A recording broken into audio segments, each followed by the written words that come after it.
क्या हो अगर किसी कब्र में दफन किया गया इंसान सालों बाद खुद जलकर वापस आ जाए सिर्फ इसलिए क्योंकि उसे सही तरीके से दफन नहीं किया गया था। ये कहानी केवल मनोरंजन के लिए बनाई गई है। इसका किसी भी धर्म, जाति या व्यक्ति से कोई संबंध नहीं है। कृपया इसे एक काल्पनिक कहानी के रूप में देखें। इंडोनेशिया के एक छोटे से टापू पर बसे दुसुन में गिनती के घर थे और उसी दुसुन के किनारे एक बहुत पुराना कब्रिस्तान था जिसके बारे में कहा जाता था कि वहाँ सोए मुर्दे चैन से नहीं सोते। करीब आधी रात को दलाई नाम का एक आदमी तेजी से गड्ढा खोद रहा था। उसके पास कफन में कसकर बंधी एक लाश पड़ी थी। दलाई बड़बड़ा रहा था, मुझे माफ कर देना मेरे भाई, मेरी गलती से तेरी जान चली गई। उसने बिना कफन खोले ही लाश को गड्ढे में धकेल दिया और जल्दी जल्दी मिट्टी डाल दी। घबराहट में उसने कब्र का पत्थर भी उल्टी दिशा में लगा दिया और वहाँ से भाग निकला। लेकिन कुछ ही दूर गया होगा कि अचानक उसके सामने वही कफन में लिपटी लाश खड़ी थी। उसकी चीख कब्रिस्तान में गूंज उठी और उस रात के बाद दलाई की मानसिक हालत कभी ठीक नहीं हुई। 20 साल बाद दलाई का भतीजा देन शहर में इलाज करवा रहा था क्योंकि उसे हर रात खिड़की के बाहर कफन में लिपटा एक इंसान दिखाई देता था। डॉक्टर की दवाइयों से भी उसे राहत नहीं मिली। उसने अपनी गर्लफ्रेंड लिली को कॉल किया तो लिली ने सलाह दी कि कुछ दिन अपने गांव दुसुन जाकर रहो, शायद वही तुम्हारे मन का दर्द दूर करे। देन ने 15 साल बाद अपने गांव लौटने का फैसला किया। बस घने जंगलों से गुजर रही थी, शाम रात में बदल चुकी थी। तभी देन ने पेड़ों के बीच एक सफेद आकृति खड़ी देखी जो कफन में लिपटी थी।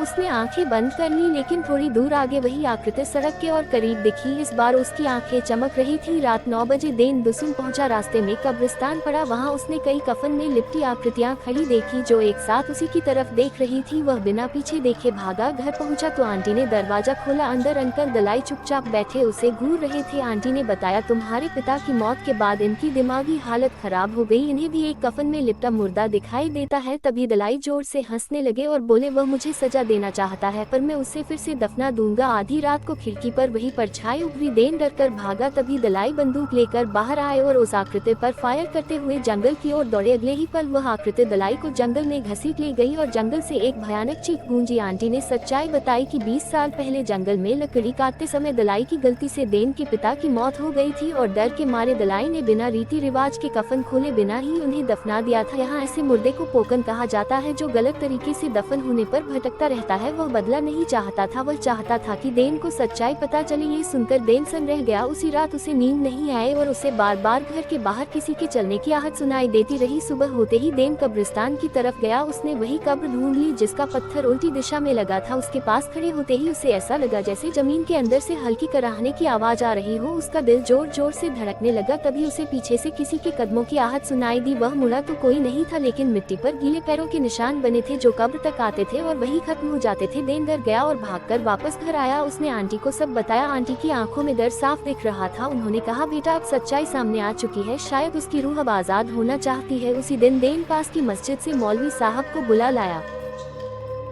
मौलवी साहब ने सारी बात सुनी और कहा, उस रूह का मकसद पूरा हो चुका है, लेकिन उसे सुकून देने के लिए दुआ पढ़ना जरूरी है। उन्होंने दुआ पढ़ी और पानी पर दम किया। रात को देन ने पहली बार सुकून से सोने की कोशिश की। आधी रात को उसकी आंख खुली तो खिड़की के बाहर वही कफन में लिपटी आकृति खड़ी थी, लेकिन इस बार वह डरावनी नहीं लग रही थी। वह बस चुपचाप खड़ी थी जैसे विदा ले रही हो। धीरे धीरे वह धुंध में बदल कर गायब हो गई। उसके बाद देन को वह कभी दिखाई नहीं दी। देन अपनी आंटी के साथ वही रहने लगा और एक सामान्य जिंदगी जीने लगा, लेकिन दुसुन का वह कब्रिस्तान आज भी वही है और लोग आज भी रात के बाद वहां जाने से डरते हैं। अगर आपको ये डरावनी कहानी पसंद आई हो तो वीडियो को लाइक और शेयर जरूर करें और ऐसी ही कहानियों के लिए हमारे YouTube चैनल को सब्सक्राइब करें।